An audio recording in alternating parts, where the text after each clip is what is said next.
So for that last leg, David, you swam in cold water twice. Actually, both of you did, trying to memorize those dates and volcanoes. David, you said it was hard. Can you tell us what was the hardest part about that challenge?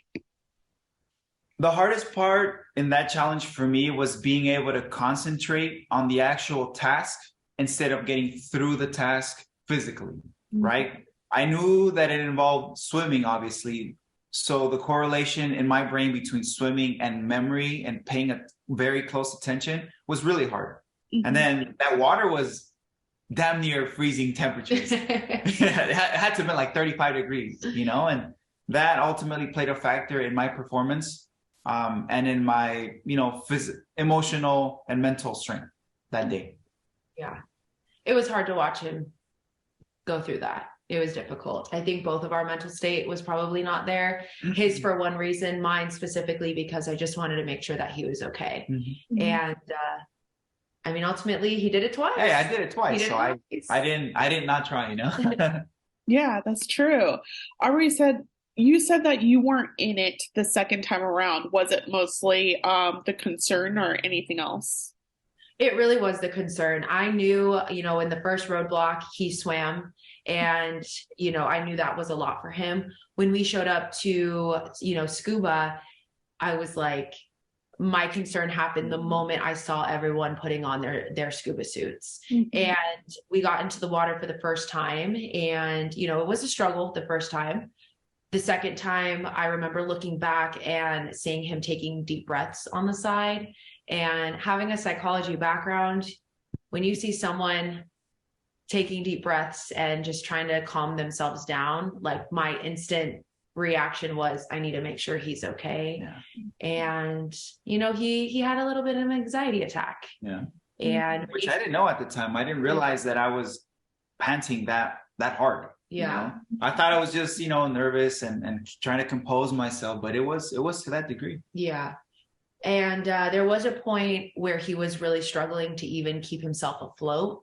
And by the time we got the second, memory challenge wrong and Emily and Molly had left, it was like, why put ourselves through that again? Why put David in that specific situation?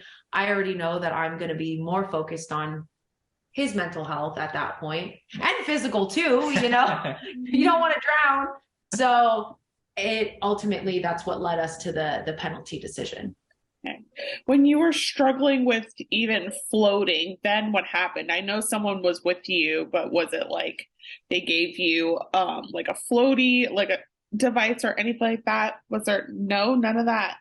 No, so there was no floaties, there was no vest. For the first challenge, I got a vest, so I felt a little bit more comfortable. But then ultimately the temperature of the water and then the nervousness kind of just wasn't a good combination for me. Yeah. And not to mention the scuba gear. I mean, everyone saw it. We were all like this, in all of our faces, we were like that tightness too. I mean, there's a sense of relief in that, but then there's not, so I think there was just so many other factors that played into not being a proficient swimmer or ever scuba diving in our lives, that probably played a big factor. Yeah. At the end, you said to Phil that there's nothing bitter about the ending to your race. Do you still feel that way? 1000%. Absolutely. We weren't supposed to be on the race to begin with. Yeah. We were alternates to the show. And, having a couple hours to pack and then get on the race and, start this whole process, we enjoyed every single moment of it. There wasn't a time where we were just like, not having it. We were so grateful to get through Germany and then Austria.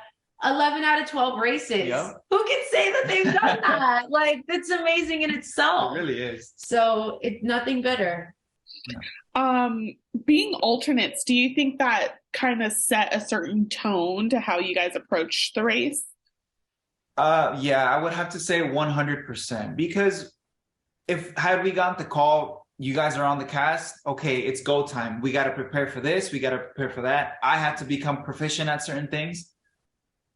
But because we didn't have that we didn't put ourselves under that Pressure.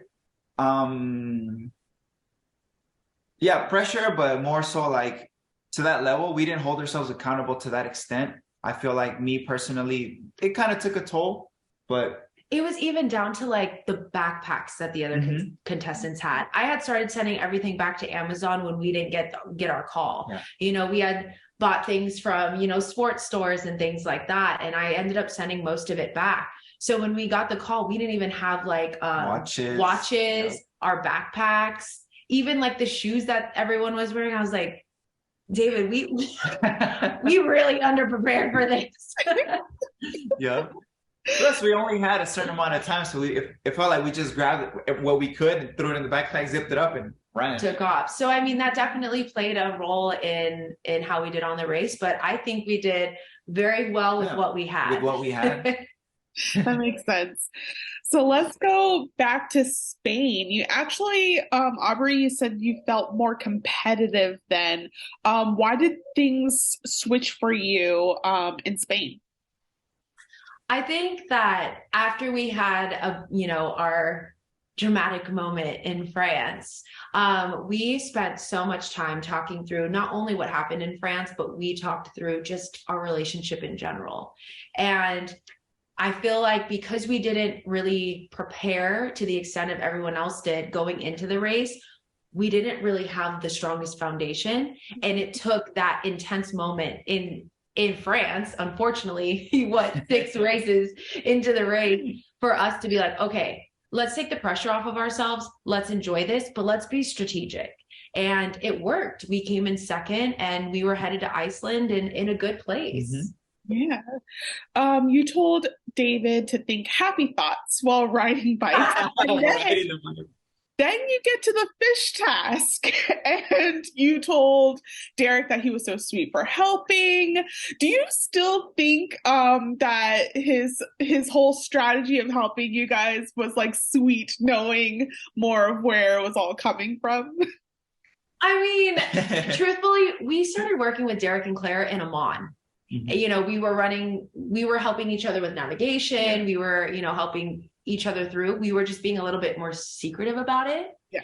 But then it like really helped when he brought up like, did you salt it? And you're like, no. But we feel like we gave it back, we helped them again with the castanets. So it was mutual and smart for them. We do speak Spanish, so it makes sense that they were sending us, while they're in Spain and vice versa. We wanted to see each other succeed because truthfully, the only race that really mattered was the $1 million race. Mm-hmm. As long as we all got there, that's all that mattered.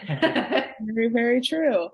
Let's talk about France and it being a tough time for you guys. What was that conversation like? We saw the outcome. So Aubrey, you were driving and David, you were navigating, but then somehow that switched in Iceland. I was like, I don't know why you guys switched back, but what more came from that like conversation that you guys had about your strategy? I think after we had that conversation in France, when we kind of argued against each other, we were actually able to sit down and comprehend like, how does she communicate? How do I communicate? And I felt like once we were clear on that, like it was just easier for me to get myself understood from her and vice versa. So when we after that leg, when we switched, it worked because we were already on a different playing field with each other, which made our game a little bit easier. Well, a little bit easier, right? Because you're still running the amazing race. But it worked for us. And then going into Spain, when I was like, happy thoughts. It was because that was something I had said in that original conversation. Like, we just needed like have fun and be happy. But he was like on that bike, like, we got to get to the next we gotta go. So it was me telling him like, David, happy thoughts. Remember? It was a friendly reminder. Like, just, but it was so funny because I've never seen someone so angrily say, hey, like, oh my goodness. Honestly, it was me being a little like dramatic, but repeating what he had mentioned in our original conversation. So, and then after that, he was like, "Oh, I'm taking in the scenery with you." I needed that reminder. Yes. Another dramatic moment for you guys was doing the heights. For you, Aubrey. First of all, David, how did you convince Aubrey to do this? You said it was her memory, but I'm still like, memory and then being however many feet up in. Yes, Yeah, David. so okay. Why did you say So in the very stressful, high pressure moment, I saw a memory challenge and I saw balance. Yeah. And so I was like, Aubrey, you have the best technique that I know. I know you're going to get through it faster. All you got to do is don't look down. Easy, right? But that's the main reason why, because it was a mental challenge and because she's physically very good with balance. I knew going on the race, there was going to be something that we were going to have to overcome, whether it was swimming, heights. You never know what's going to happen on the Amazing Race. I was ready to jump out of a plane. Will I give you a hard time to do it? Yes. Will I do it? Yes. Yeah. And I did. And I'm so grateful for that moment. I was scared. I really was. I was really needing to talk to myself that entire time to get me across the rope. Even tried to talk to Claire, but that was just not her strategy. But once I did it, I felt like on top of the world because I had conquered a fear. And all I wanted was to run back and give David a hug because I'm so glad he made me do it. In the moment, I wasn't happy, but after I did it, I was happy. Yes, I was wondering, like, what kind of things were you saying to yourself since, you said Claire pretty much shut that down. We had the GoPro on our hand and I was literally like, don't look down, don't look down. I was even singing at one point. Like I was doing everything just to keep myself off of it. I was talking about me dancing. I was talking to myself, but in my head, I was talking to someone because I had the camera on. And then I recognized that it was a memory challenge. I had forgotten that part as they were strapping me in. And then I was like, oh no. So I just best guess, green flag, saw it on our way here, went back. And I think when I started realizing that if it was wrong, I would have to do it again is when I started like having a moment. And I was like, I can't do it. Yeah. But I was right. And we got second place. So it worked out. It really did. The second day in Jordan, you guys did well, as well, second place, I believe. So Aubrey, you told Phil every time you see him, he has an unpleasant look on his face. And you knew you were like second to last or last. You placed second that day. Do you remember if there was more to that interaction with Phil about the looks on his face? You know, I meant that in such a sincere way. Being a huge fan of the show, when you see contestants run up in there at first and second, Phil's like, welcome, bienvenidos, like, congratulations. And but when you see those other teams that are showing up, even the audience is like, what place did they get? Like, I would always take note on Phil's reaction because that kind of tells you where you're at. Mm-hmm. It is no different while you're racing, especially us who had constantly come in second to last place on multiple occasions. Yeah. To see Phil smiling for the first time and not like, Aubrey and David, you are the second to last team to arrive. It was like Aubrey and David. It's just so different. It really was. But I feel like the way it was portrayed on TV came across in a different way than how I truly meant it. And I meant it as, thank goodness we see a happy, smiling Phil and not the Phil that's like giving us the scare that we could potentially be going home. No, I think I understood exactly what you were talking about. I specifically the first race for you guys, you really thought because Phil's playing it up, acting like you could have been last, and then you just see another team coming and you look at David. Do you still think about that of like, wow, you really thought maybe you were going to be the first out and then you made it almost to the finale? Yeah, that actually was our, that's what we thought, as we were running to the pit stop to Phil, it was like, okay, we're done. She said, I counted the cars. I know we're out. you get Phil with such a serious tone, and he's like, Aubrey and David, I'm sorry. Like, we really felt in that moment that we were going home. And if I was Phil, I'd be playing it up too. How are you feeling? You could potentially be the last team, and David and I were just like, we had a rough time today. And then to see another team running up, I mean, you guys, it was on camera. Yeah. Our faces lit up. I was like, and he was like, I told you. Oh my gosh, that moment was like, oh, forever. So then you can imagine us getting to the pit stop and being in second place, and him being like, Aubrey, David. Like, surprised. Do you have any advice to future alternates? Or do you, I guess you're not even told that you're an alternate, right? You're probably just like, oh, you might be going on and you're waiting for the call. So what do you have to say to anyone who's waiting for that call, but you don't want them to be in the same predicament as you guys were? Yeah, no, absolutely. If you go through the process, like, stick with it, improve on the things that you need to improve.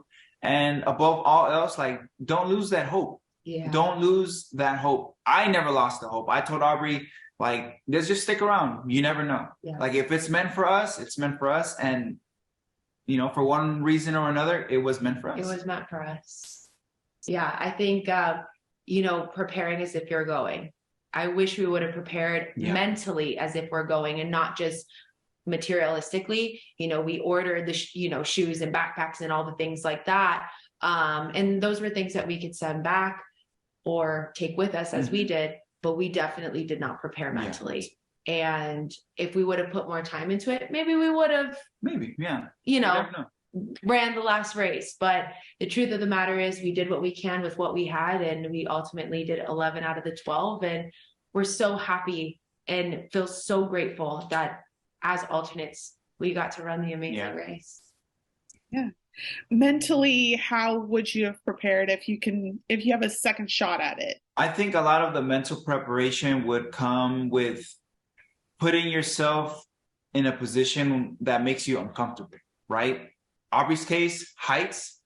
If you're uncomfortable with heights, put yourself around heights so that you can get used to that feeling and how to cope with it. Yeah. In my case, the water. Yeah.